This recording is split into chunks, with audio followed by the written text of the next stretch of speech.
Imagine a time when the world was being remade by steam, steel, and science, a time when the very fabric of society seemed to be evolving before people's eyes. In the heart of Victorian England, one thinker dared to weave together the mysteries of life, society, and the cosmos into a single, sweeping vision. His name was Herbert Spencer. For decades, his fame rivaled that of Charles Darwin. His ideas shaped not only philosophy and science, but also politics, education, and the very way people thought about progress. Yet today, Spencer is a name often overshadowed by the very theories he helped popularize. Who was this man, and why did his vision of evolution captivate and divide the world?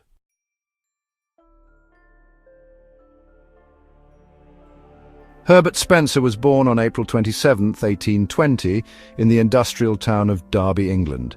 The only surviving child of William George Spencer, a schoolmaster, an educational reformer, and Harriet Spencer, Herbert grew up in a household that prized independence of thought and skepticism of authority. His father, a religious dissenter, exposed young Herbert to radical ideas and the scientific spirit of the Derby Philosophical Society, founded by Erasmus Darwin. Spencer's formal education was patchy. He was mostly homeschooled, first by his father and then by his uncle, Reverend Thomas Spencer. The curriculum was unconventional. Mathematics, physics, and the natural sciences took precedence over the classics. Latin and history were afterthoughts. This self-directed, empirical approach to learning would become a hallmark of Spencer's intellectual style.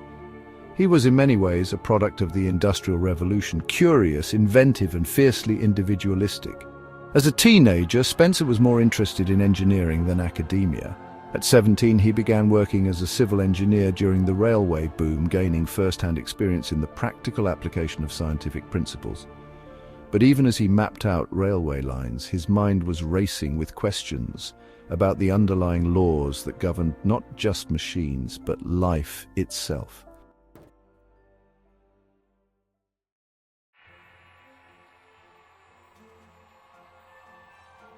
Spencer's early adulthood was marked by restless intellectual exploration. He contributed articles to radical journals, championing causes like free trade, religious dissent, and political reform. His circle included freethinkers, scientists, and reformers, and he was deeply influenced by the utilitarianism of Jeremy Bentham and the evolutionary ideas of Erasmus Darwin and Jean-Baptiste Lamarck. In 1851, Spencer published his first major work, Social Statics. Here he argued that human societies, like living organisms, were subject to natural laws and would inevitably progress toward greater freedom and complexity. He championed individual liberty and minimal government, believing that social evolution would lead to the withering away of the state. The book was radical for its time, advocating for women's rights and the separation of church and state, but Spencer's ambitions went far beyond political theory. He dreamed of a synthetic philosophy that would unify all branches of knowledge, biology, psychology, sociology, and ethics, under the grand principle of evolution. This vision would consume him for the rest of his life.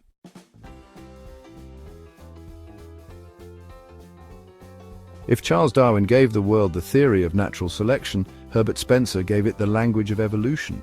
In fact, it was Spencer who coined the phrase survival of the fittest in his Principles of Biology, 1864, a phrase that would become synonymous with Darwinism, though Spencer's meaning was broader and more philosophical. Spencer's magnum opus was the 10-volume Synthetic Philosophy, 1862-1896. An audacious attempt to explain the evolution of everything, from the stars in the sky to the cells in the body, from the rise of civilizations to the development of moral codes.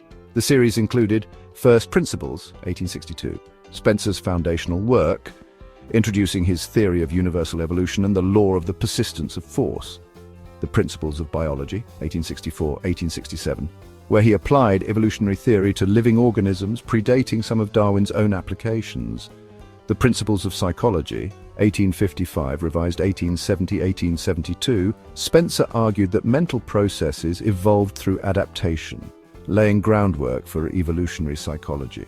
The Principles of Sociology, 1876-1896, a sweeping analysis of social institutions from family and religion to government and industry, all seen as evolving systems. The Principles of Ethics, 1879-1893, Here, Spencer traced the evolution of moral sentiments and codes, arguing that ethics too was subject to natural laws. Spencer's central idea was that all systems, physical, biological, social and moral, evolved from simple, undifferentiated states to complex, specialized ones. This law of evolution was for Spencer the key to understanding the universe. He also developed the organic analogy, comparing society to a living organism with different institutions functioning like organs. This analogy became foundational in early sociology.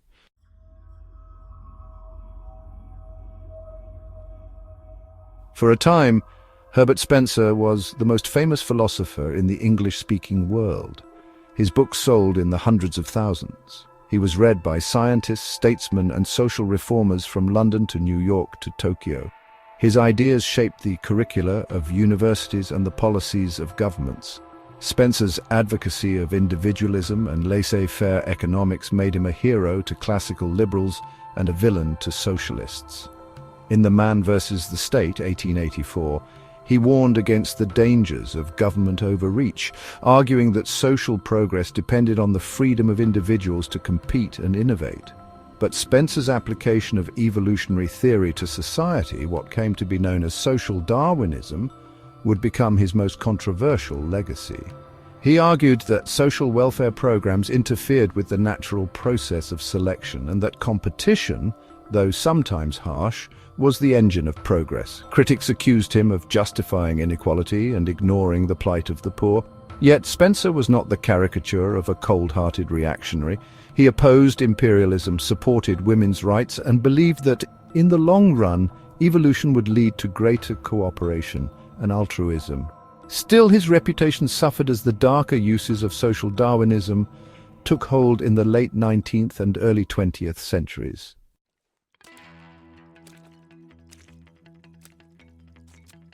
In his later years, Spencer became something of a recluse, plagued by ill health and disappointed by the misinterpretations of his work. He never married, and his personal life was marked by solitude and a certain emotional reserve. Yet he maintained a wide correspondence and was visited by admirers from around the world. Spencer died in 1903 at the age of 83. By then, the intellectual tide had turned. New scientific discoveries, from genetics to relativity, challenged his grand synthesis. Sociology moved in new directions, and the horrors of the 20th century cast a shadow over the optimism of Victorian progress. Yet Spencer's influence endures. He helped establish sociology as a discipline. His ideas about systems, complexity, and adaptation anticipated later developments in biology, psychology, and even cybernetics. The phrase "survival of the fittest" remains part of the cultural lexicon, for better or worse.